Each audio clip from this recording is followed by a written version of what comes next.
Tunisia and the world above remain inseparable in great minds, be it the past, present, or future. From Ibn Ishaq al-Tunis to the creator of Star Wars Darth Vader, Qasar al Sultan. Space is Tunisia, and Tunisia is space. And it remains so. On this episode, we'll be talking to Oussema, an early career space scientist, discussing the rise of space activity in Tunisia. We'll be highlighting the present space ambitions of a country amidst the wider region of Africa, a place considered a historical giant in the story of space or astronomy. Let's jump in. Right, so Oussema, you're welcome to the X-Space podcast, and thank you so much for making time to talk to us. So obviously this podcast is supposed to look at the Tunisian Space Association, trying to understand some of the things that you guys have already been doing and sort of what the future looks like. So we sort of start off with talking about you personally, what you are excited about and some of the things you do, and we will move into Tunisia, to be specific, a little bit more, and maybe finish off the whole conversation with talking about space in Africa and some of the things that we expect. So my first question, or what I'm interested in knowing, is so a lot of people have their own space stories or something about space that they are fascinated about. I know you are an embedded systems engineer, of course, having to do things related to space. So do you have a space story or something that fascinates you about space? Yeah, well, before starting, thank you for inviting me to this podcast, and thank you for the initiative. So basically, space in itself is a really special field, and people in space really have, in general, they take it as a hobby. So for me, for example, basically, when I was young, I started seeing the podcasts, the live streaming from the ISS. Well, back when I was in my high school, then we started seeing live streaming from the ISS and all of that. So now it started growing that love for space and that mystery in space itself. Is that even true? Is that true? Is that fake? What is it? Is it normal for me to start thinking and dreaming of becoming what I said back then, a rocket scientist? So I don't know if we qualify as a rocket scientist, but yeah, this was the beginning of it. But then there was this transition from that part of my life, or of many people's life, to this point. So yeah, it was the story. Laughing.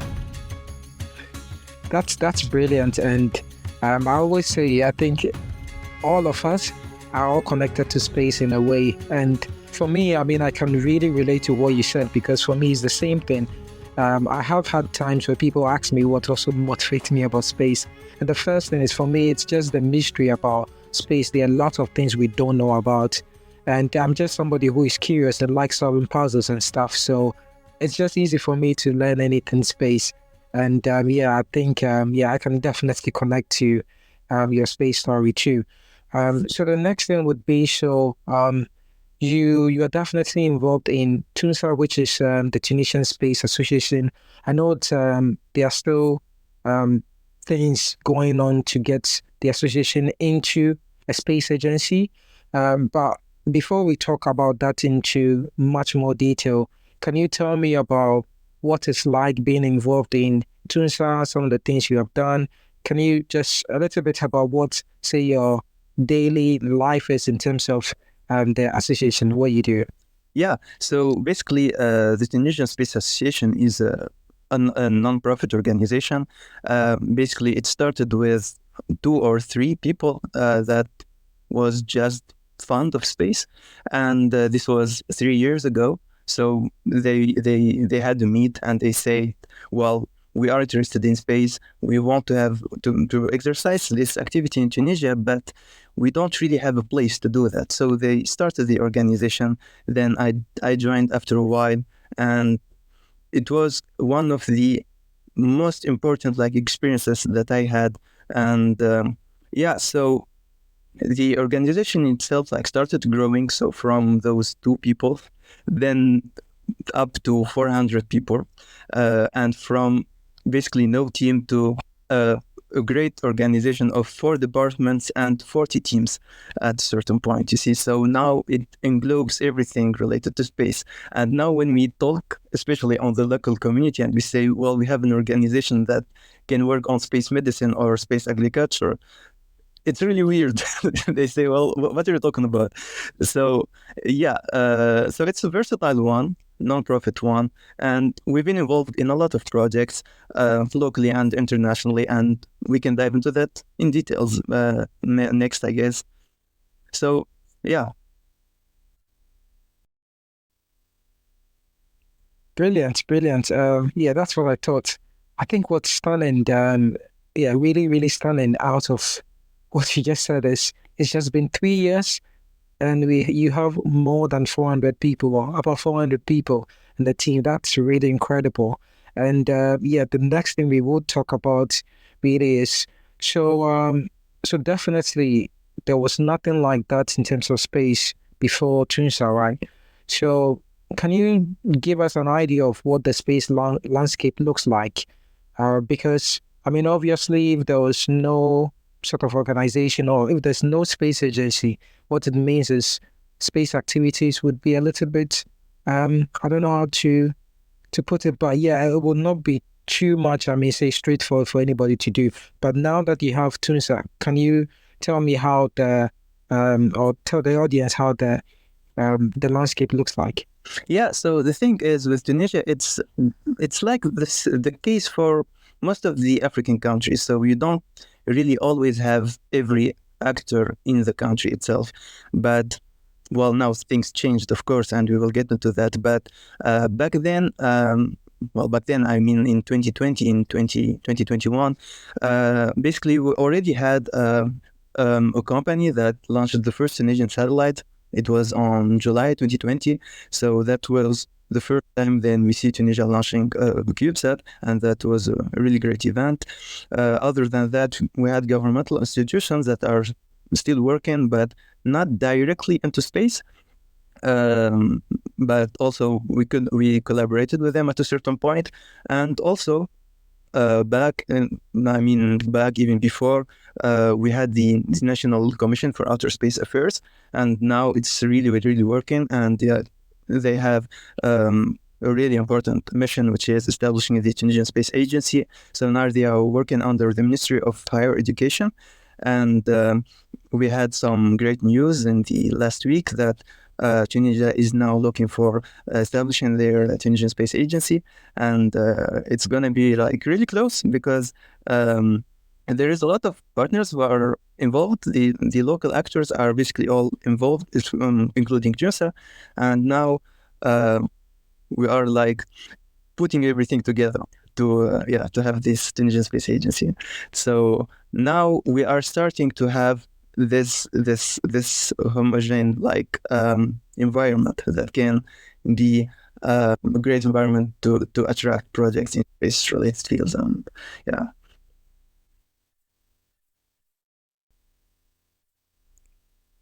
Yeah, so that's definitely amazing. I really like the fact that you said that now you have different sort of sectors. So I know you said the Department of Higher Education, or I'm guessing that's more of the government side of things, being involved in say the private side also.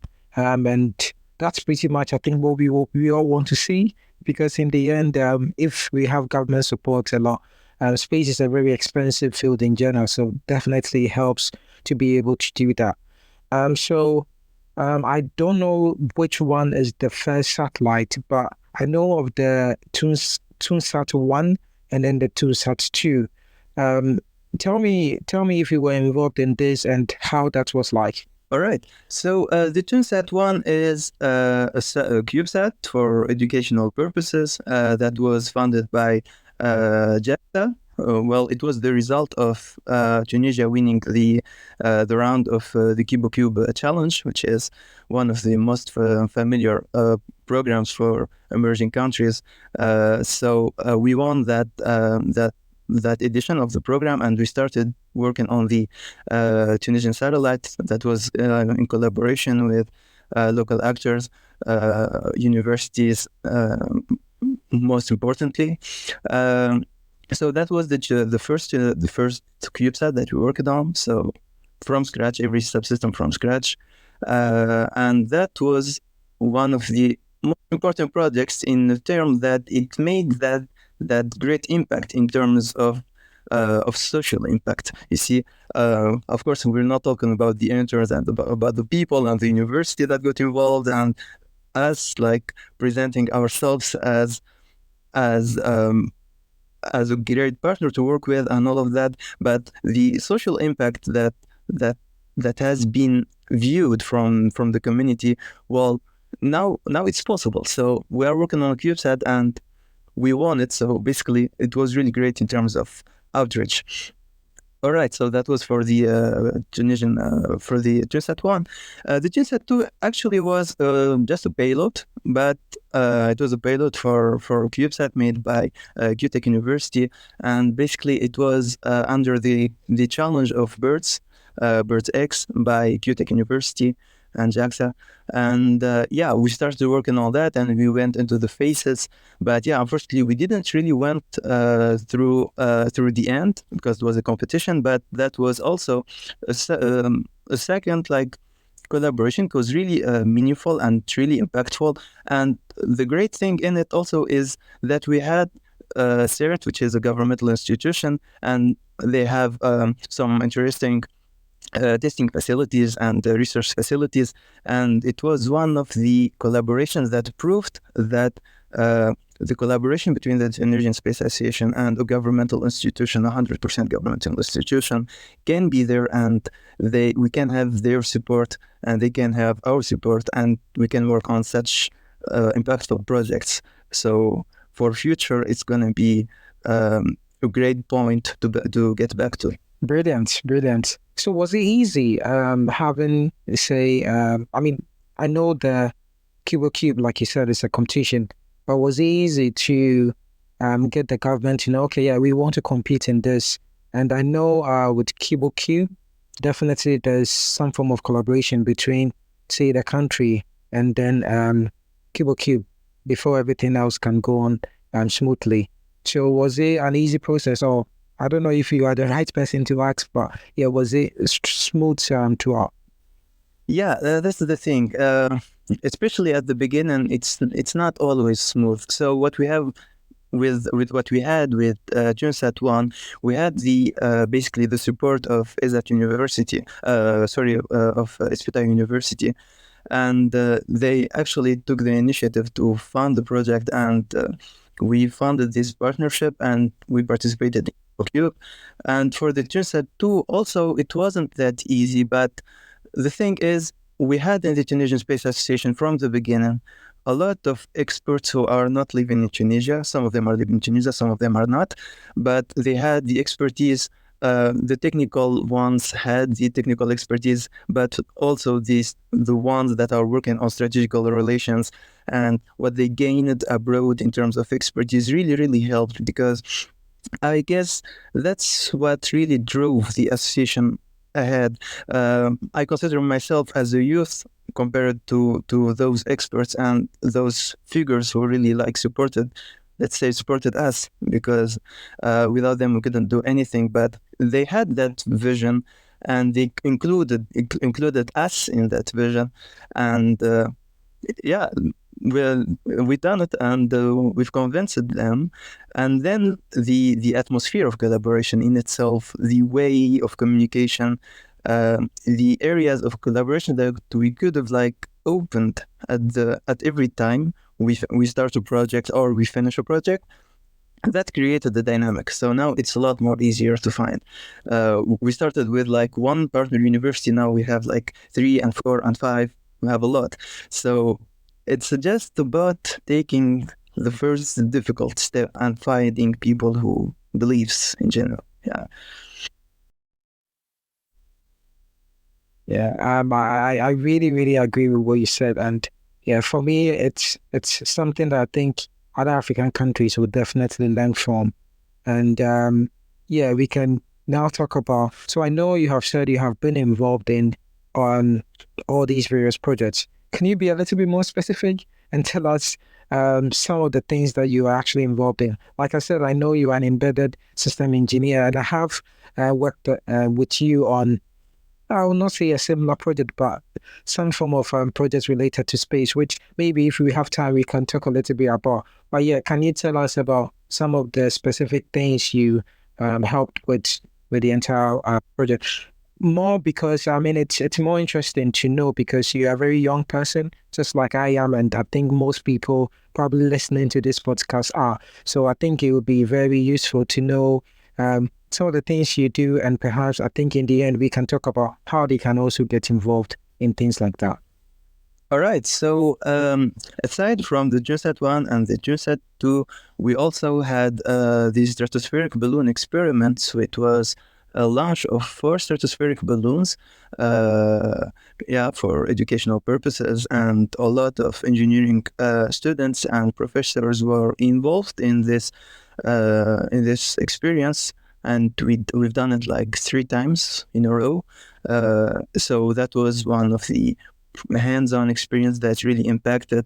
Other than that, we had a lot of MOUs, we had a lot of events because, as a non-profit organization, and included in our strategy that we need to really work on the raising awareness, and we need to really have that community outreach to really impact these people to start working on the space domain. So basically, we had and we still have the collaboration with Ghana Space Agency. It's really specified in Earth observation and astronomy. We've been part of the Africa Earth Observation Challenge in the last edition, 2023, and it was also a great collaboration to help startups and to help innovation and all of that. So. Then also we had the Tunisian Summer School for high school students, which is one of its kind. It's space. It's 100% like space related, and we were partners with EPFL University, which is my dream university, and also the Italian embassy.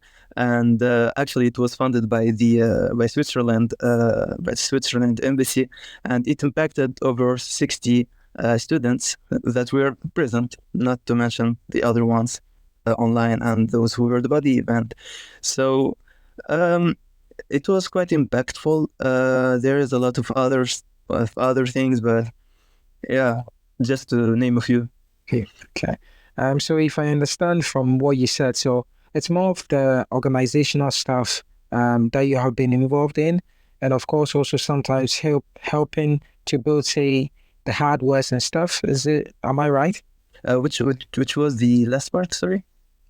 I said the last part is more of the being involved in the systems. I know you're interested in these, like how, say, satellite systems work. So apart from those like organizational activities you were involved in, with being part of Tunisia too, do you get to also get your hands dirty working with all these systems? Exactly, yeah. That's what we had with the cubesats, and also during the workshops at the event in themselves, we had like hands-on experience with the hardware and all that stuff. So it was quite it was quite great working with all of this.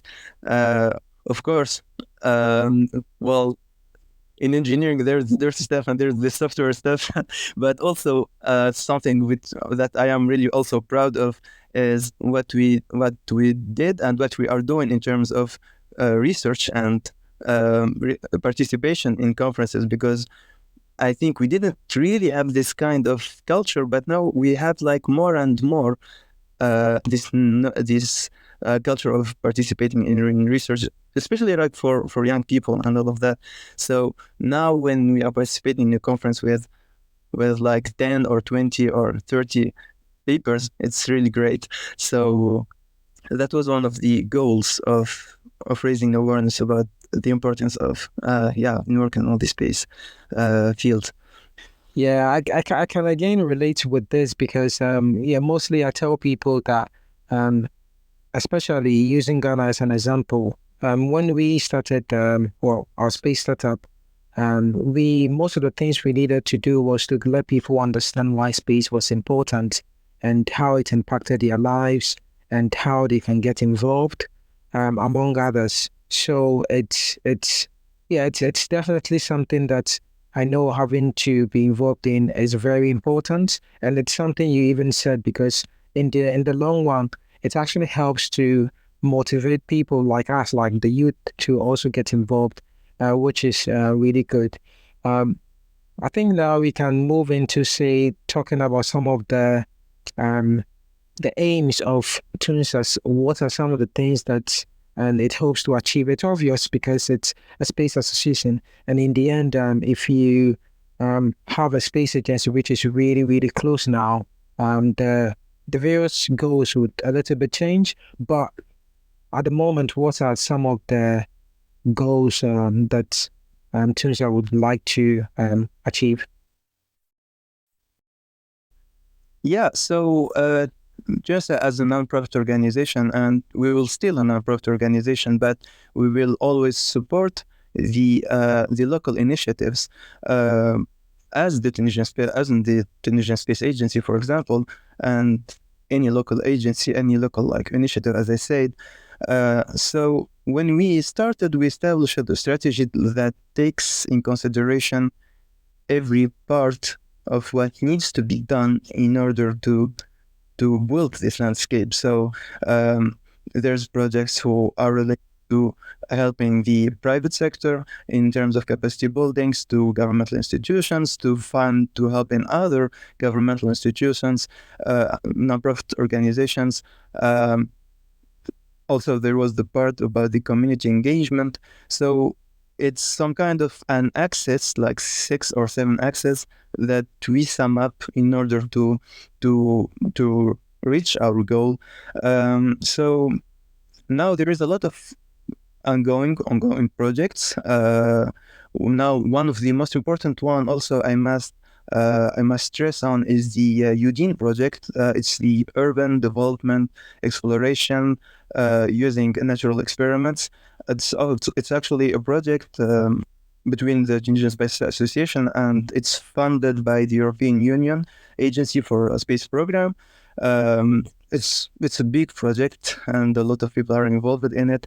And the goal is to build some kind of a virtual laboratory that can act as a ground for testing for testing urban plans for urban planners. So it's one of the let's say one of the biggest projects that are going on. But in parallel with that, we still have our events, our workshops, our teams that are working like every week, every month, and they have their own like projects. They have their own competition challenges, and they have their own workshops that are guided by their mentors in order to prepare these people who are going to build the future of space. Let's say, you see. Yeah, so yeah, we will talk about some of those initiatives, but it's good you give us a little bit now. Um, let me see. I'm a bit confused now because I've always thought that what's going to happen is Tunisia is going to now become the Tunisian Space Agency. So I'm guessing I'm wrong there, right? Yeah, well, we've got some feedbacks. It's normal. I don't know from where, but till this day, just I started as a nonprofit organization, and the the Tunisian Space Agency is separate. It's as every space Tunisian space Tunisian as a space agency. It's just a governmental institution that it's going to be funded and established by the National Committee for Outer Space Affairs. So it's not really just going into phase of changing, but it will be just one of the actors that can support with our experts and our expertise, at least for based on what we have done. You see.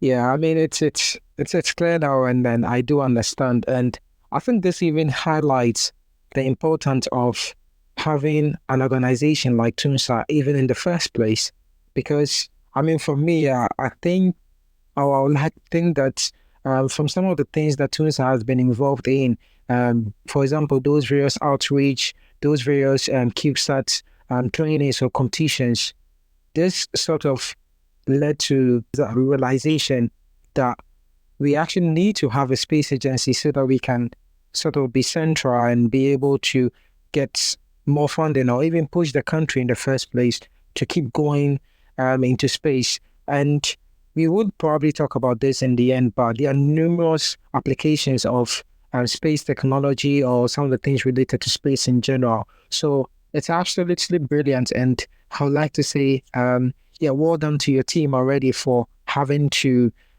even think of this in the first place, starting with just 3 people, and now we all know what this has become now. So I think now, having cleared that up, we can move on to maybe if you have not mentioned, I know you said the urban projects, which you have already talked about.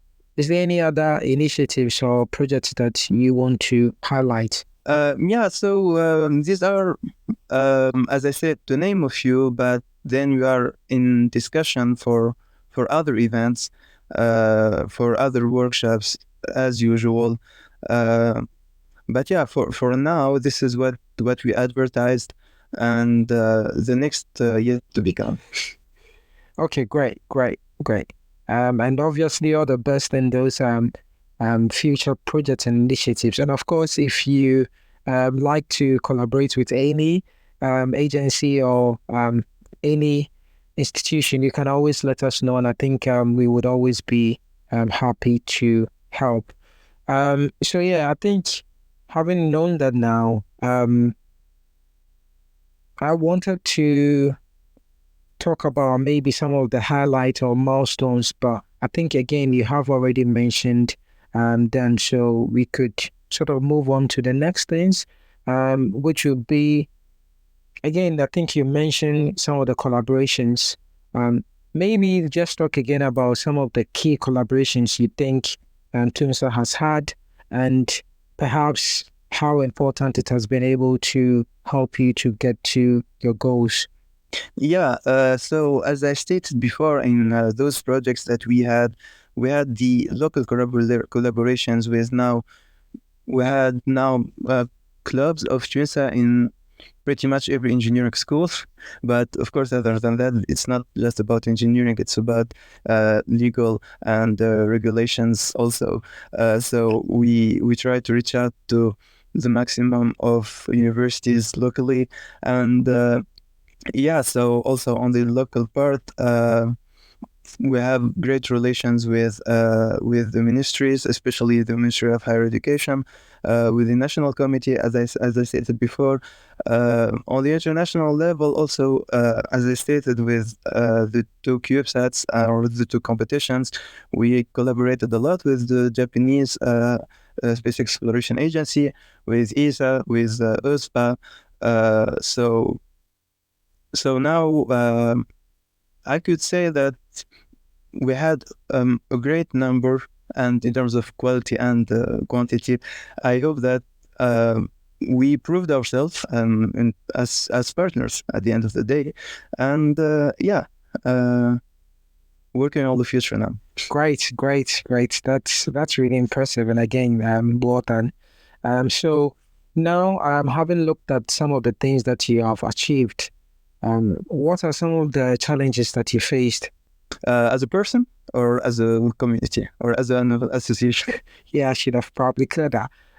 So as students in general, because I mean, from my own experience, it can be very difficult to be able to not just start anything like this, but to be able to have collaboration. Because, for example, if it's an NGO, it means that I think it's a bit more easier. If it was supposed to be a private, say, company, it becomes a bit complex because of all the bureaucracies or maybe the documents you need to be able to do any specified project. But I think with an NGO, it's a bit easier. But then I know definitely there would be challenges associated with either collaboration, even initially being able to make contact and do all the amazing things you have already done. So yeah, in general. Yeah, that's 100% true. So back when we started, there was a lot of challenges. Um, well, from for the legal side, for all the papers and all of that, it went quite normal. It was okay, but um, the first steps were to establish that first, let's say, that first like 10 or 20 people, that community that are going to help the organization like go on. And the thing is, the people who started, the president and the co-founders, basically they had a lot of expertise, and they had basically the starting of the network uh, to come up and make this great team that gain credibility in front of the audience. So and then the problems we had really when we tried to participate in projects or to work on challenges is actually to find people who are not not just like enthusiastic. We had a lot of people who are enthusiastic and who want to work and to work on themselves and to build skills.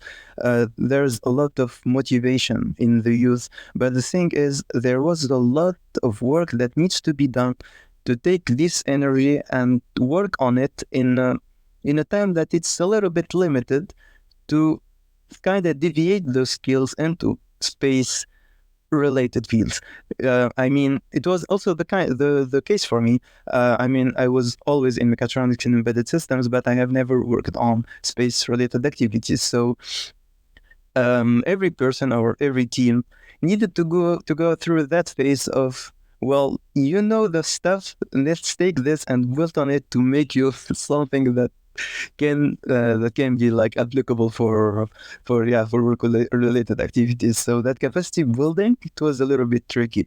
And the thing also is, when it comes to recruiting people, is that basically we need experts, we need people at least with some experience in the domain. In general, those people, either they are not interested in nonprofit work, or they just don't have enough time. So it's tricky for them to be present. But the thing is, they were always present for us. And I personally got a lot of support from them, and I still do. And I'm really thankful for this. And a lot of people in my case are. And also to get people from youth, and even more than youth. We had like high school people and primary school pupils that joined us. So this was the diversity that created the dynamic in the organization since the start. Then we started working on challenges and participating in competitions, and one by one we started gaining that credibility of, we can participate and we can win, you see. And that was quite a process. Yeah, interesting. Very, very interesting. You have actually talked about sort of the next question, which would have been some of the things you were able to do to overcome it. But yeah, I think you have already mentioned it. And yeah, definitely interesting. And I think it's similar to what we face in Ghana, right? Where you need to get people interested, or there will be people who are interested. But the next step really is, can you actually learn, well, or apply some of the things you have learned from school into actually being able to solve a real life problem? And I think that's where sometimes it becomes difficult. But then, like you said, with leadership and people who actually know what these things can be and how you can actually do it, it helps to be able to achieve your goals, which is very, very good. So yeah, I think we now know, we definitely now know a lot about Tunisia and some of the things it has done. I just want to ask, and it's definitely something that a lot of people ask, that all these things that we talk about in space, building satellites and all those things, how does this actually help people in Tunisia? What, I mean, even in the end, some of the things you want to do, right? How does it directly affect people who are living in the country, for example? Could you talk about that? Exactly, yeah. So that was also one of the main goals of what we do is to reach out to the community and say, well, space is not just a waste of money. We are doing this stuff to get uh, this benefits. So apart from what we can gain in terms of finding or creating jobs with this exact profiles, and how this really can help getting rid of really big problems that we have and a lot of African countries have, which is the brain drain. This with this good quality, even great quality of engineers, of lawyers, of people who worked hard, but they don't find the environment, the professional environment or the proper environment to work in. So brain drain was one of the biggest challenges that we can help with space. But other than that, for the benefit of everybody, there is a lot that can be done with Earth observation, with satellite imagery. You see, for Tunisia, it's the same for the whole country of Africa. At the end of the day, it's the second biggest one. So a lot can be done when it comes to monitoring and protecting wildlife, for track deforestation, for agricultural productivity. For example, for agricultural productivity, that's what we are working on with space application with IoT, and it's actually working now in Tunisia with the first CubeSat. Now, for places that are not covered by network, now they are covered by the space applications technology. So it's one of the ways that we are benefiting from satellite imagery and space technology in general. Amazing, amazing. Yeah, I think this is what a lot of space scientists keep saying about how we can actually impact Africa in general using satellite data, and that's definitely what you just highlighted there. So now let's move a little bit into Africa as a whole. Again, I think you probably mentioned it in some way, but in terms of the challenges that Africa has, or some of the issues we do have, like say food insecurity and all those things. In your opinion, which is like the biggest challenge we have, right? And how can we actually use space technology? Yeah, all right. So now we're talking about the application in themselves, and I think the main area of research is going to be the satellite imagery and Earth observation in general. A lot of African space agencies worked on this, especially on urban development and urban planning.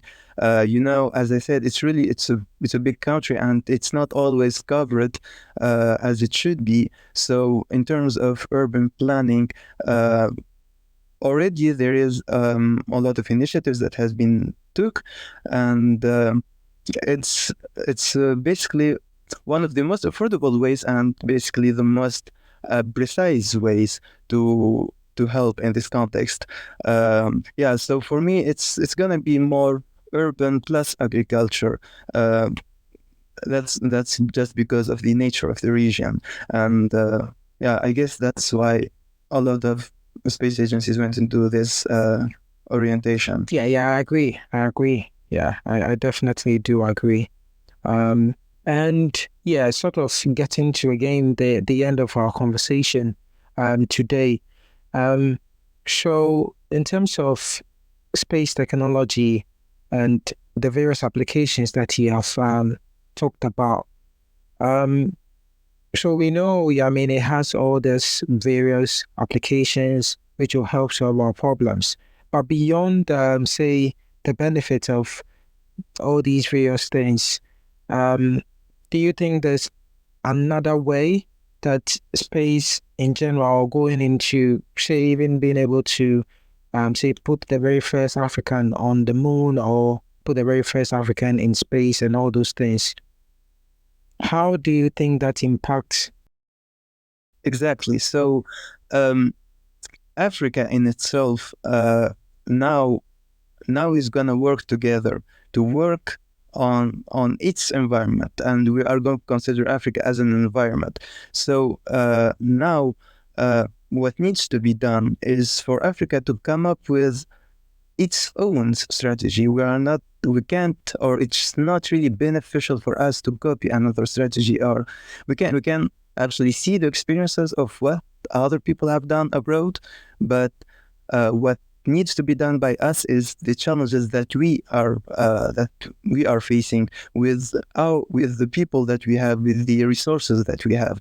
So so now, basically, yeah, and you may notice that when we talk about one African country, it's in general the same challenges, of course, plus or minus, but at the end of the day, um, um, to reach out these goals, we need this collaboration because everybody has something, and altogether we have everything.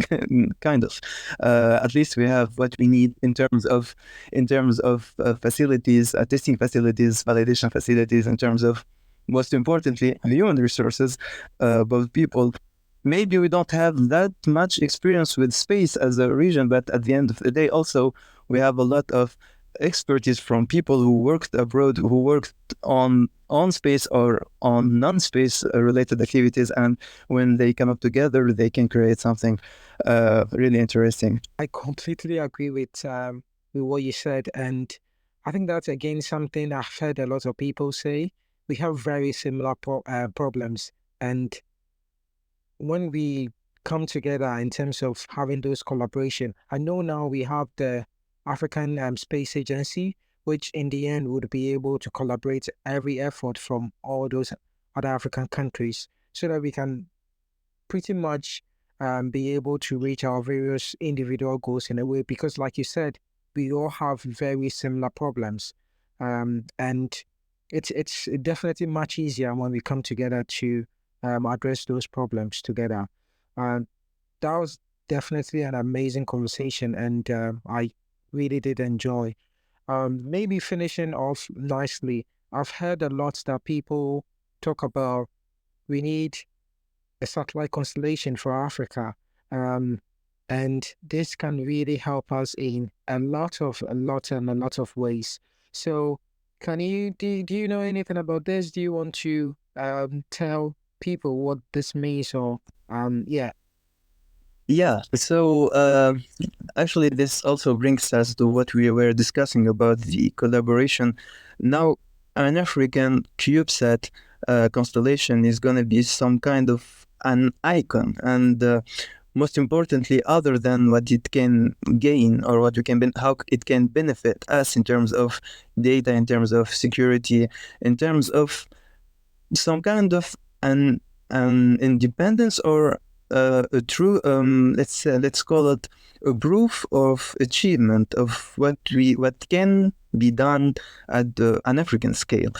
So as a project, it's gonna have a lot of impact other than the technical impact, of course, and the business impact. But what I like about it, that it's achievable. From what I can see, from at the African scale, according to what we have, and also it's gonna transmit the message of the importance of the African collaboration.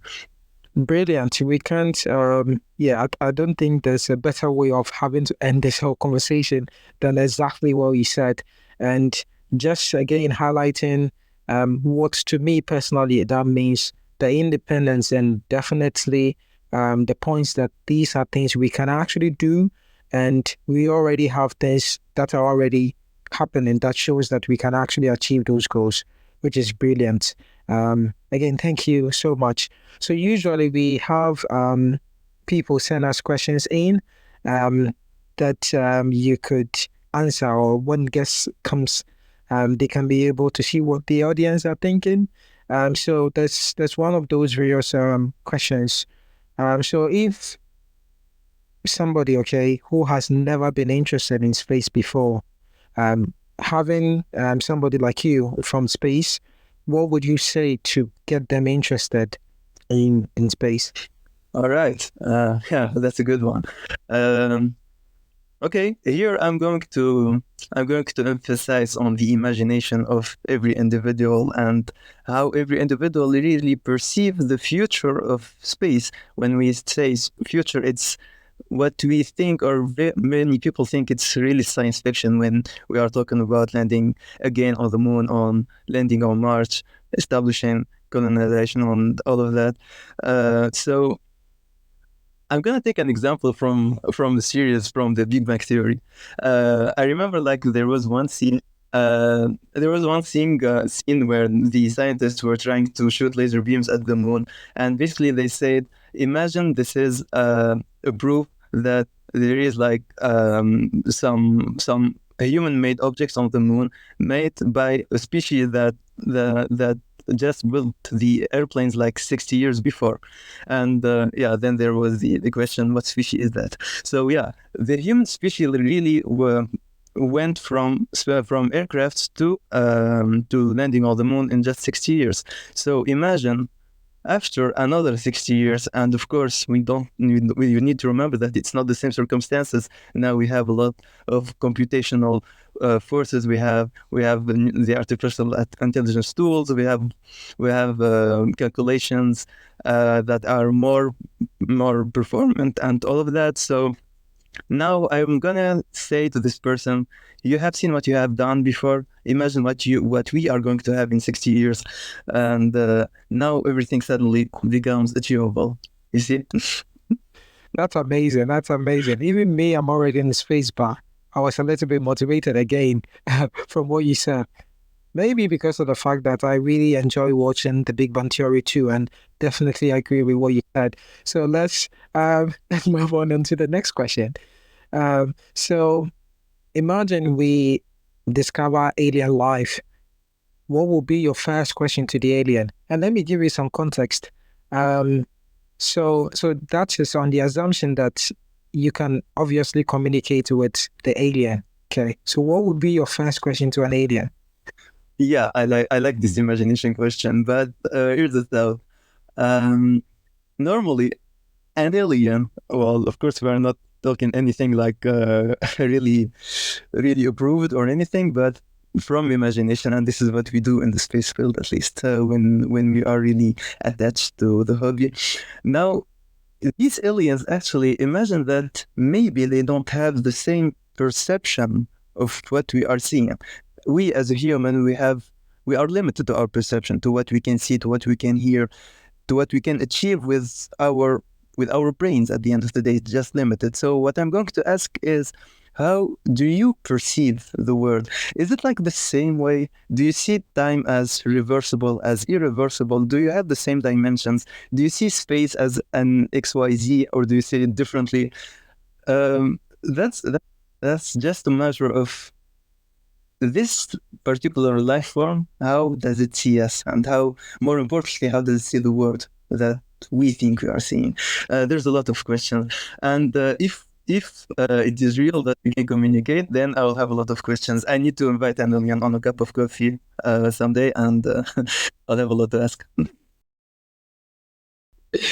That's really interesting, and yeah, definitely interesting. Yeah, thanks. So I think that set us off nicely to finish off.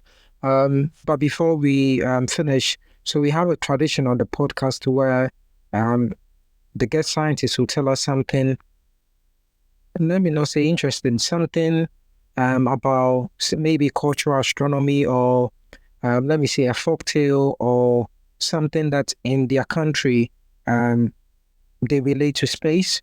So do you have any space story or folktale that your ancestors or forefathers used to think about? Or maybe I could give you a good example that in Ghana, for example, our forefathers used the stars to find their way back when they go on fishing and they get lost, they use the stars and they use Polaris to be specific to be able to know, okay, this is the north and hence we can go this way and get back home. Is there anything like that in Tunisia? Is there anyone that you can share with us? Okay, so I may not find something as a community level, but if we're talking about like some funny stuff, I get some funny experience. I got some funny experience once with with one of the kids in my robotics class. He was like 7 years old. And we had a situation which is really funny. Basically, we were talking about rovers in March and all of that. Um, how can we send rovers? What we already done in there and what we can build. Uh, yeah. So basically, in our discussion, he said, I guess I remember, or according to what I read on what I seen, that already humans did not just send rovers; they are already there. We already sent some humans in there, and basically, of course, I was going to convince him that it didn't really happen yet. But the thing is, the funny part of the story is how much did he came up with details about the whole situation. So he basically said, you are going to land this way, you need to put this in your rover in your spacecraft not to blow up, and you will need to find this kind of energy to work with it. You need to use these spaces for agricultures. So the level of details was really incredible. So I said, is it just his imagination or what's going on? So basically, after 1 hour of trying to prove which is normally proven, I said, "Well, what was the documentary that you watched?" And he answered, "The Martian." Basically, it was just the film. Wow. Wow. That's amazing. You said he was 10 I- years old. yeah, Wow. at primary school level. So it just brings the idea of how much kids can really be fascinating with the space, and that's what makes the space interesting because it's so mysterious and so at a certain point weird that it raised the curiosity of especially kids. So um, that's why there is a lot that needs to be made at the longer term to help these kids, youth, and older to find their way in. Amazing, amazing. Yeah, I don't think I will ever forget this one because The Martian is also one of my favorite space movies. So yeah, great. And of course, I would like to go to Mars one day. So all right. So yeah, Osama, thank you so much for this. And it was a very interesting conversation to have, and I think it should be a motivation to young people listening to us, because yeah, like we both already agree on. So these are fields that are definitely what the future is going to be like. I always like to think that space is actually one of the fields that is going to help us solve most of our problems, because in the past it has already shown that from all the technologies that were just built initially just for space applications but now has different applications in our real life, it just tells you what we need to know. So again, thank you so much for making time for this podcast, and it was definitely interesting. Perhaps I think in a future episode we can invite you to talk a bit more specific about maybe the satellite constellation thing or something specific. So thank you so much, and yeah, if you have anything to tell the audience, you can go on. Well, not much, but I want to thank you again for this opportunity and for creating this environment because, as we talked before the recording, actually, uh, this is really what we need to do in terms of communicating what we are doing in terms um, of actors at least. So we need to share all what we're doing so we can work more effectively on what we want to do. So thank you again for all this, and yeah, let's always reach out to each other when